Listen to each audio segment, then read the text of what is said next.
Greetings, and thanks for joining us this evening.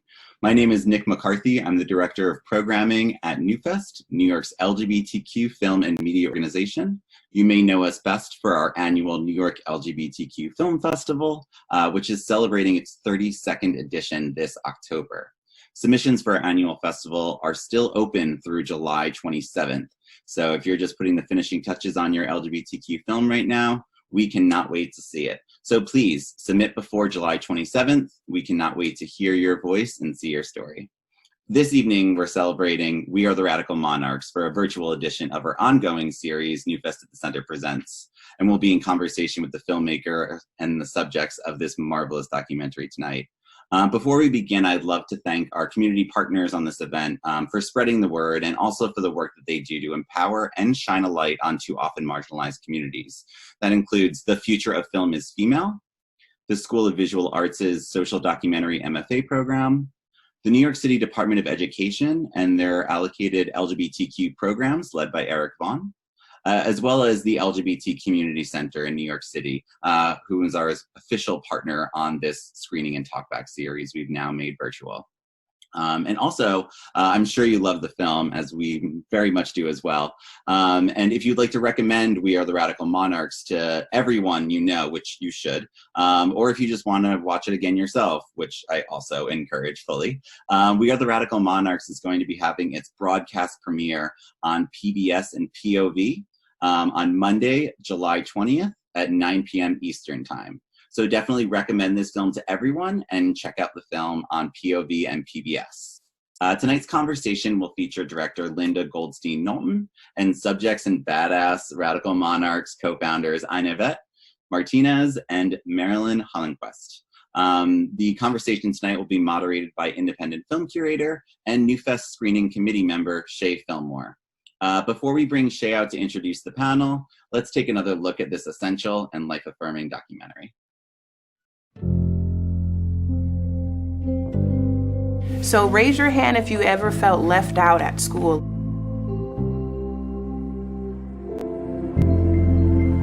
I used to worry about how I looked, how I dressed, how I acted. Mostly about how I looked. I mean, I remember my daughter, she said, "Mom, most of the people in the world are brown. How come most of the people on TV are white?" I think self-empowerment, self-worth for young girls of color is critical, and it's really lacking in our media, it's really lacking in our educational system. So how do we create alternative spaces where that can happen? What makes the Radical Monarchs different is that we focus on issues that specifically affect young women of color. I came in thinking we're gonna sell cookies and it's gonna be like the typical, troop thing. I didn't know that we'd be learning to love yourself for who you are. I'm the main breadwinner in my family, and it's a lot of pressure. We get inundated with requests. He'd be like, "We want a troop here, we want a troop there," and we're like, "We do too, and we have no budget right now."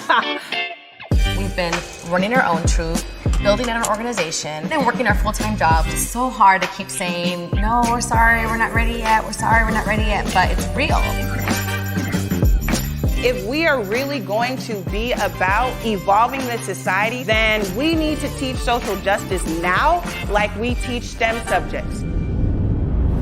Well, there's a new brownie troop in California, and these girls aren't selling cookies or learning to sew. We think they're being exploited. Wouldn't it be better for them to learn friendship skills? Would you want your kids being a part of a group like that? Something I've learned from our Radical Monarch sisters is that if you really work together, something that's a big problem, you can make anything happen. We are here on behalf of the Radical Monarchs. We get to kind of make history, or her story, as we like to say it. And we get to be one tiny little part of it. Because we all know that a lot of tiny parts can equal one big part.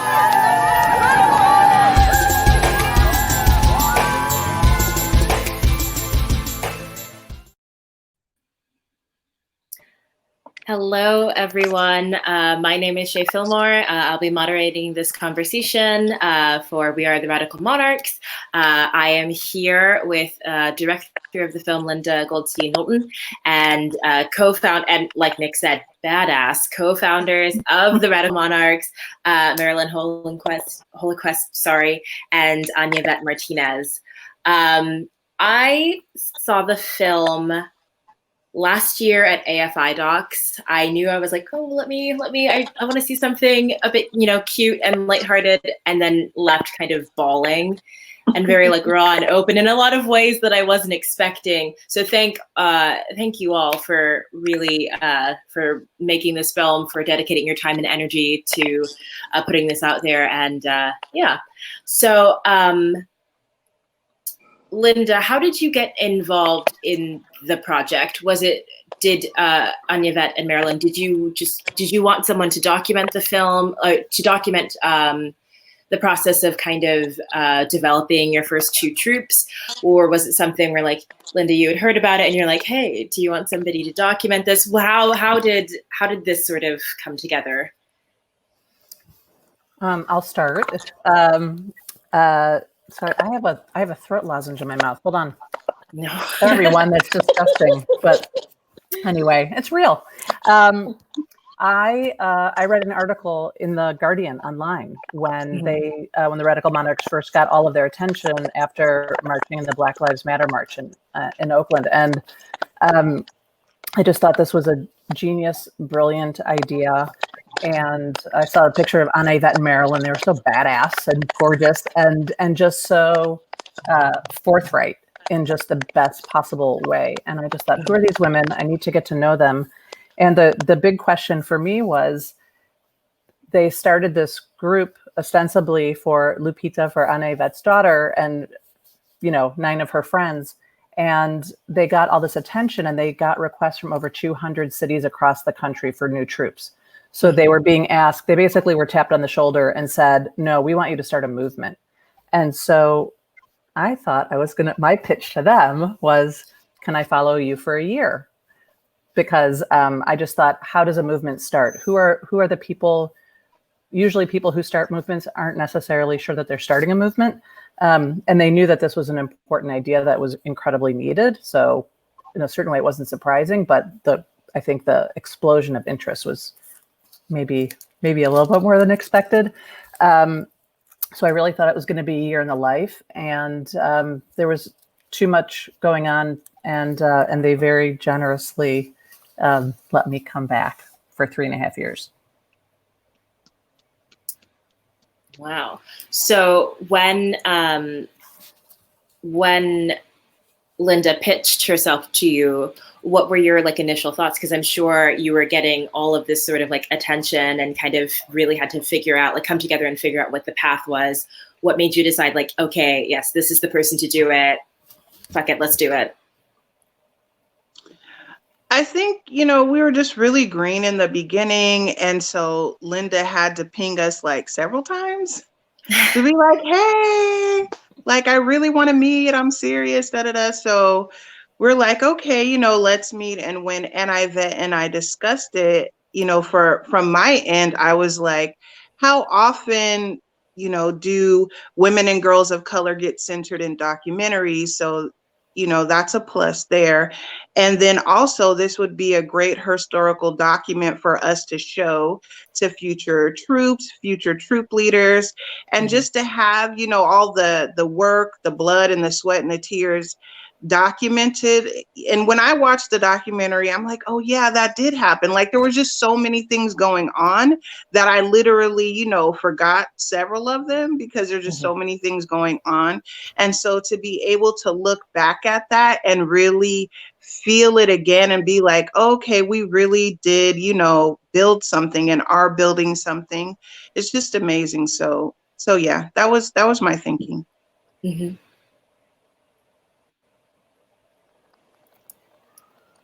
Yeah, I would agree. I think that for Marilyn and I, it was it isn't often that stories such as ours, being two queer women of color, get documented. And so when Linda approached us, it was like, oh, okay, like this is an opportunity to be able to have something that we're working on documented for ourselves and for future generations. Lovely. How was it sort of for all of you, like for the girls to kind of get used to having these cameras around at first, and then kind of how they kind of came around to it? Because you can tell that some of the girls are like, you know, kind of into it, kind of loving, kind of presenting like what they're learning for the camera. And other girls are a bit more reserved, but then eventually as the doc progresses have blossomed into stars. So what was that sort of like pitching that to the girls, and then sort of that first sort of like, okay, we're filming y'all, this is what we're doing. What was that like? Yeah, initially, you know, of course it was awkward. I am an introvert that is a learned extrovert. So for me, I was just like, are you going to film this too? Like, what? How long are the cameras going to be around? I feel like I asked that so many times, like, Linda, are you done? Like, are you done yet? So I think for me, you know, it was awkward, but also for the Monarchs initially, they were like, okay, this is a little bit weird, but then you just get used to it after a while. And then of course, some folks just naturally lean toward the camera and they love it. They're living their best life. They're like, yes, this is my own reality show.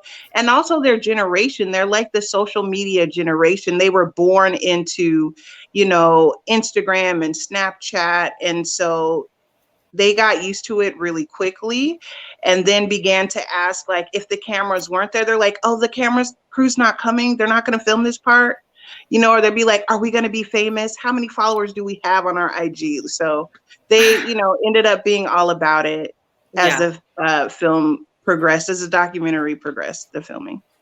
That's wonderful. And I would say, I don't know, as one example too, I think in terms of the Monarchs' growth over those 3.5 years, I mean, they're very formative years in a girl and a young woman's life.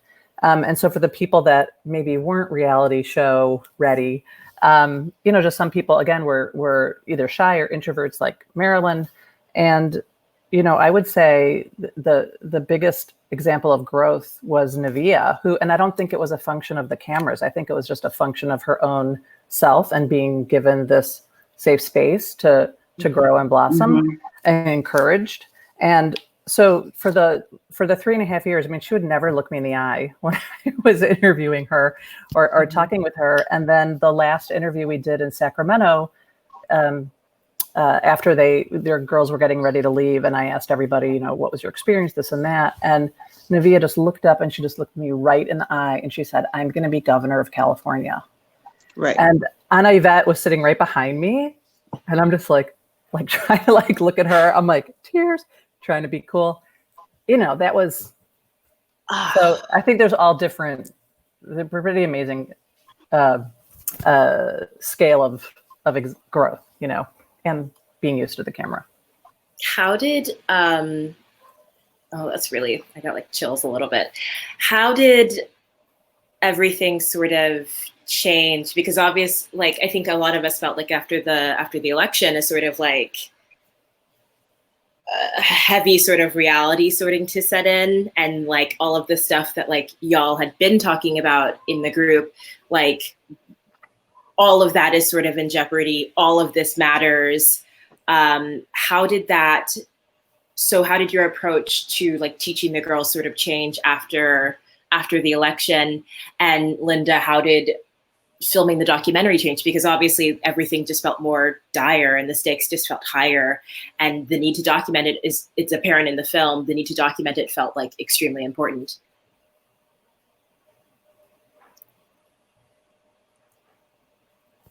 Marilyn, Anayvette? Yeah. Honestly, okay, you programmatically nothing nope. in Radical Monarchs. Do you hear me? Yes. Kind of, yeah. Okay. Because this is work that we've already been doing. You know, we've been doing this work around social justice inception, and so I think that for us it just became more necessary and important to make sure that, you know, we continue doing the work and that we grow the work and that we center the monarchs and their experiences of this world that they were inheriting, right? That is completely unjust and inequitable. Yeah. Yeah, I just, you know, I would echo that. I'm like, well, I'm glad more people are listening now. That's always a plus. And also, you know, I feel like it's this Groundhog's Day. We're in that space again, where more people are understanding like, oh, you know, inequality, racial injustice, all types of injustice, whether it's around, you know, your sexuality or gender or immigration status or class. These are real things that have material impacts on people. So I'm thankful that more people are becoming, you know, aware of that. And I really hope that translates into action, because people love to, like, you know, do their little monologues on social media and then do nothing in the organization cycle. World. Yeah. So I'm like, okay, that's cute. You're, you know, kneeling on your little dusty knees now. That's cute. But when we started, we were getting death threats and being told that we're raising little racist and we're hateful. So yeah, I really hope that translates into people continuing to participate. Like, we have to participate. You cannot sit on the sidelines. It's so important to participate. So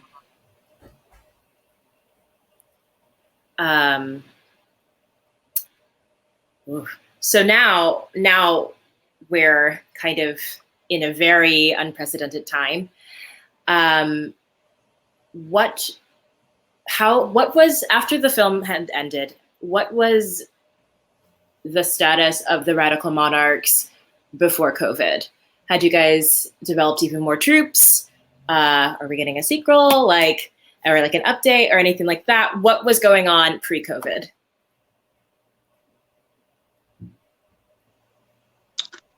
So, Anayvette, you want to get it? Oh. All right. Yeah. So this last fall, we launched 4 new troops here in the Bay Area, and this is our biggest, you know, expansion to date. So we launched 2 new troops in Oakland, 1 in San Francisco, and 1 in Richmond. And so we brought on 14 new radical troop leaders and assistants, trained them up, got the curriculum ready to be shared with these troops, got uniforms made. Like, we just went through this whole process of like expansion, which was incredibly exciting. And to have, you know, 80 plus new monarchs.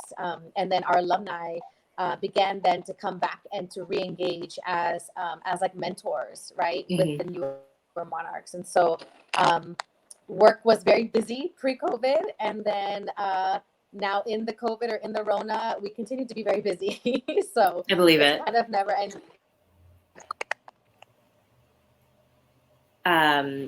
How has the work sort of shifted now that we can't like be together, and we're kind of working at home and all that?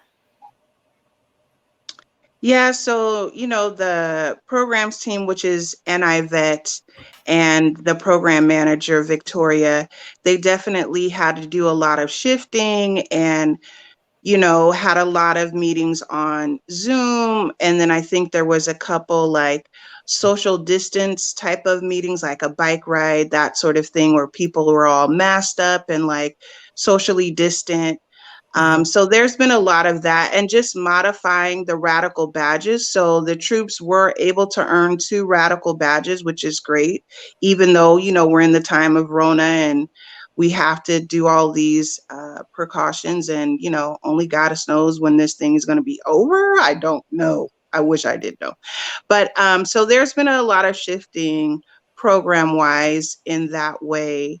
I don't know if you want to add anything. I feel like those are the 2 major things, because our curriculum was built for in-person meeting, but definitely had to be, like I said, modified for a video type of format. Oh, and they also sent out pandemic joy kit. So it's like this really cute little backpack with the Radical Monarch logo, and it had a face mask in it and gloves.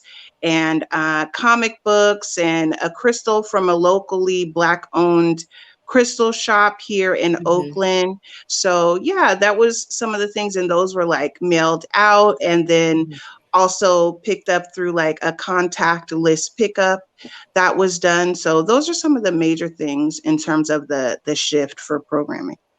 That's wonderful. You're all very successful, very busy ladies. And this industry that you're working at, like Linda, the film industry, especially like docs, it's a lot. And working in sort of like social justice work, I'm sure it can often feel sort of like a thankless job. Like people want things, but as soon as you're kind of like, okay, like this is like a realistic way to get these things, and you oftentimes that includes money, people kind of don't know how to compute with that. So how do you kind of keep going when the job feels a little thankless for all of you in what you're doing? Well, for me, one thing that was interesting in this whole process of making the film is that Marilyn and Anayvette and I would talk just about how similar our businesses are, of that we're constantly writing grants, that we're asking for support and sponsorship, and people think you have it all together. You know, they see the Radical Monarchs out marching and having all these badges, and they think that they're super well funded, and no. And then I've been making movies for a really long time, and so people are like, oh, you've got it made and you can just get anything made you want. No. Yeah. So, you know, so there are those hard times in all of it. However, when I see the response that our film got at film festivals, and the response then, so after the film, and when the Radical Monarchs and Anayvette and Marilyn would come up on stage to do the Q&As, it was electric. And that keeps you going, because you know that you're bringing a story to people that will inspire them or affect them, or maybe have them become activists or learn about allyship or whatever it's going to be. Any piece, you never know who you're going to touch. And that one person, you don't know how they're going to respond and how many people they're going to touch. And that's why I love telling stories, and I love telling stories in film, because it's collaborative. Yeah. Ugh. Yeah, I would echo that. I mean, you know, just the way that the nonprofit industrial complex is set up, it's very much set up where foundations don't, you know, they only have to give a very, very small percentage of their endowment, if they even have an endowment. Not all of them do. Some of them work through like stock dividends and other types of funding. And so a lot of the foundations also are invitation only. So I'm constantly like, how do we get an invite to the party? And, you know, myself and Anayvette, we know like, you know, a lot of activists, a lot of artists, a lot of healers. And so those aren't necessarily the people who are on the boards of these foundations who decide who gets a grant and who doesn't, and if that grant is for multiple years or if it's just a one-off. So I think what, you know, the film has done is, when I see the impact, well, when I first saw it, I sobbed like a baby. I'm like, I'm in it, but I'm just like, the way, because I'm like, how are you going to edit 3.5 years of footage? I'm like, there's so many stories you could tell. There's so many things that you could do. And it was edited beautifully. And then the music and the graphics, like when you put everything together, I'm like, this is real. It's like a real movie. Like, that's the first thing I thought when I saw, you know, the final cut. And so also seeing people's, you know, reaction, like sometimes we'll get a standing ovation, or people just will come up to you after crying. And I'm like, wow, okay, like what we're doing really makes an impact. And I can feel the impact in our immediate community and with the Radical Monarchs. But again, we're just moving so fast, and so like, okay, what's the next money? What's the next grant? What's the da-da-da-da? It's, you know, it provides like a slow down reflection type of moment. And so I really appreciate that about the film. And so that people can see the behind the scenes and also the scenes Like Anayvette and I are perfectionists, and so we tend to like to present a perfectly packaged thing with a nice pretty bow. And so it is important to see the seam so people can see all the work that goes into it. Yeah.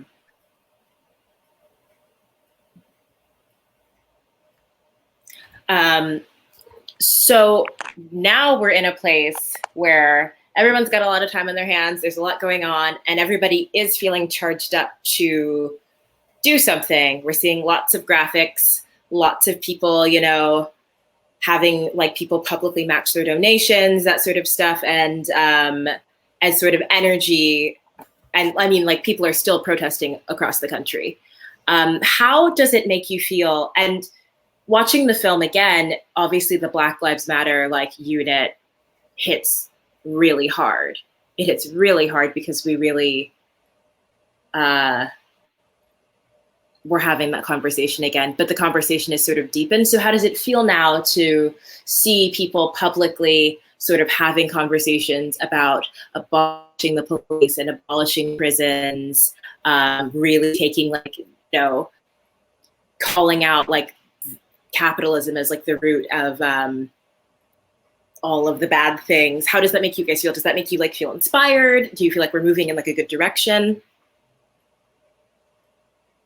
Yeah, I think it's long overdue, and I think that what we're experiencing, I think one, me and Marilyn have been doing this work for a very long time, right? And so we often say like it's not a sprint, right? This is not, you know, a moment. This is a movement, right? So we've been doing this work forever, and so I think that I'm glad now that you know, the current state of our country is awakening folks that have been asleep at the wheel of the injustices that folks of color and the Black community have experienced forever. And so I'm glad to see that shift. I think that it feels like a reckoning that is long overdue for folks of color. And so I think that it's exciting, and I think that our monarchs are, you know, positioned to really be a part of that work, and to make sure that they have, you know, a voice and say in what that work looks like, which was the whole concept of starting the group, right? Which was like, how do we center young girls of color within these conversations around justice, right? Because movement work has tended to be more adult-centered, or if they do focus on youth, it's an older set of youth, right? It's like high school age and up. But what about having this conversation with third graders, right, or fifth graders? And so I think that's an exciting time, and I think that it's a long overdue reckoning for the work that needs to be done. Hell yeah. I was going to throw in one quick thing, but I know we have to stop. Just last month, Troop One, mostly Troop One, the Radical Monarch alumni, they self-organized their very first action in Oakland, and it was a vigil, Black and Brown Solidarity vigil, and it was beautiful and powerful, and so they're doing it. So people have said, "Oh, they're the leaders of tomorrow," and it's like, no, they're the leaders of today. Yeah. Ooh, I got chills. Okay, we have audience questions, so I guess we'll. From Francisca James Hernandez, what were the 2 badges that the girls earned during COVID? Yeah, they earned, the first one was Radical Love, which is all about like, what does it mean to love yourself radically, about self-love, and also about how do we build healthy interdependent relationships. So that was the first badge they earned. And then the second badge they earned was Radical Roots, which is all about them learning about different historical, you know, POC and LGBTQ leaders throughout history, and then tracing back, like, who is their radical root, either in their family, in their community, in their neighborhood, in their culture. So those were the 2 first badges that they earned this year during COVID. Oh, that's amazing. Is there another question? Sally asked, how has the pandemic inspired any of the girls to pursue political careers?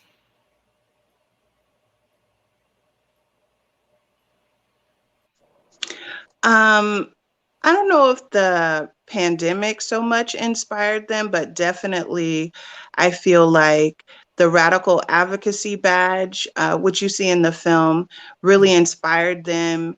And talking to women of color legislators and having the opportunity to present issues that their communities are facing, as well as solutions to those issues.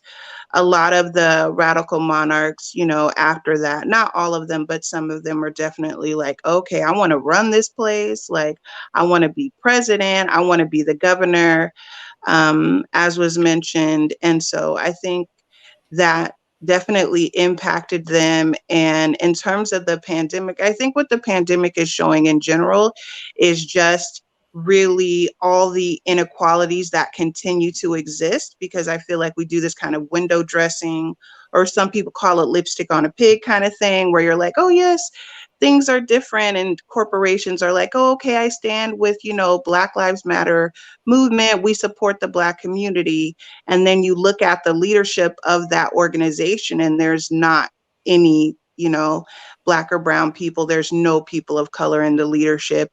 And if there is, it's maybe one, and they're usually like the diversity officer or corporate responsibility person. So, yeah. Mm-hmm. Very true, especially since none of these corporations would have dared to have said Black Lives Matter in 2014. And we all remember that, but that is what it is. Is there another question? Roxanne asks, this film was so inspiring. What's next for the Monarchs? What are you currently working on? Yeah, so, you know, we're continuing to grow our alumni program. We've graduated 2 troops of Monarchs, and so we're continuing to engage with them and having them mentor the newer Monarchs that just joined, those 4 new troops that we launched.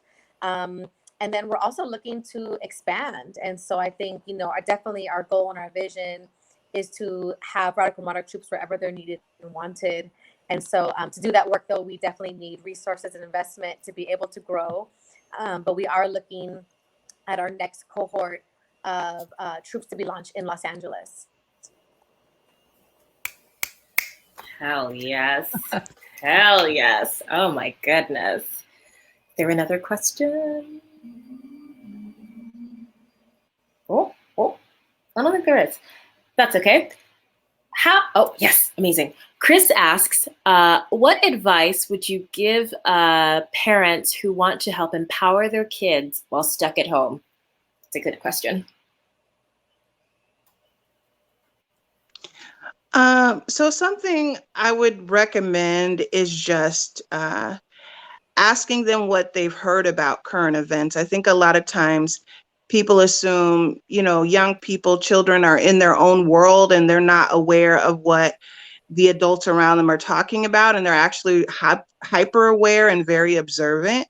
And so asking them questions about like, okay, what have you heard about the Black Lives Matter movement, or the police and their treatment of certain groups of people?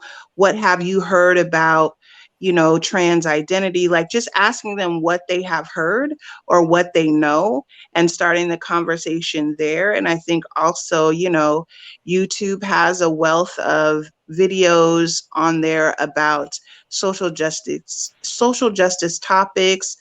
Some of them by teaching tolerance is a resource. And so starting out initially though, asking them, what do they know, so that you can meet them where they're at versus like trying to inundate them with all this information. And did you know this? And did you know that? And did you know this? And so I think it's really important to meet them where they're at and to see what they're observing and understanding. And also too, what their peers are talking about. Like, what do your friends think about this? Or, you know, have your teacher said anything about this? Or, you know, any of your cousins or relatives, what have you heard? Yeah, and I would also add, as a parent of 2 teenagers who have been stuck at home, I think engaging them in watching like films, right? Historical films right now, right? There's so many good things that either have been out or that are coming out, right? There was the And She Could Be Next, right? I watched that with, you know, with my kids. And so I think watching those types of films and having conversations with your children, or getting them books, you know, to engage them about social justice or politics, or arts activities. I even have my kids listening to podcasts, you know, certain podcasts that I will pre-select that I think would be powerful for them to hear. And then we have a conversation afterwards. So I think depending on the age, I think there's lots of ways to engage young people during this shelter in place time. Amazing. Anything to add, Linda? Anything to add? Well, I have something. Well, I just agree with everything that they said in terms of being active and watching films. There are a lot of amazing films available on PBS, among other places. Yeah. We have one last question. Are there others in addition to Marilyn and Anayvette who are training troop leaders? In other words, are the trainers training other trainers?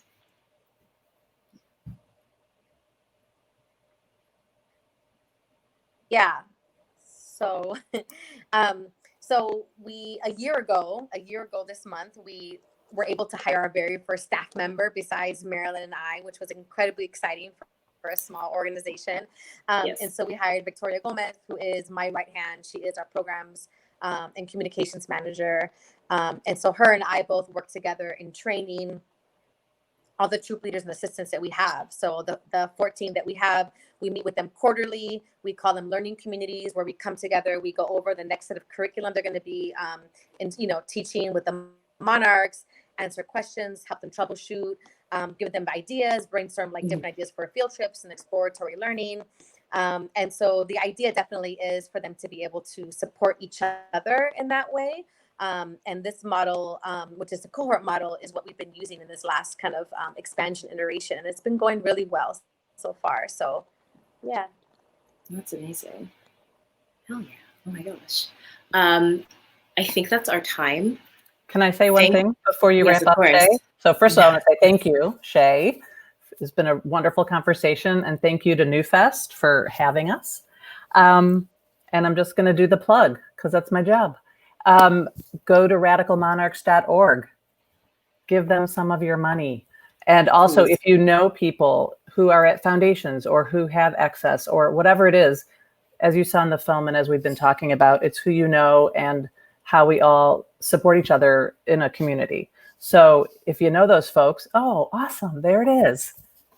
Go to that website. And then after that, go to our website, wearetheradicalmonarchs.com. But if you just type in We Are the Radical Monarchs and you go to our socials, spread the word about our film. We're premiering on Monday night, and we want as many people as possible to share in this this radical joy and this radical hope. And yeah, let everybody know. Do that social thing. Thank you. Y'all gotta listen to her. Thank you all so much for taking the time to talk to us. Seriously, everybody watching, if you have friends that, are trying to learn more and educate themselves and, listen and not talk, please recommend this film, airing July 20th at 9 p.m. Eastern Time on POV PBS. Please, please, please spread the word, and please give the Radical Monarchs your money. Yeah, thank you all so much. Thank you. Have a wonderful day. Nice California day. Bye. Bye.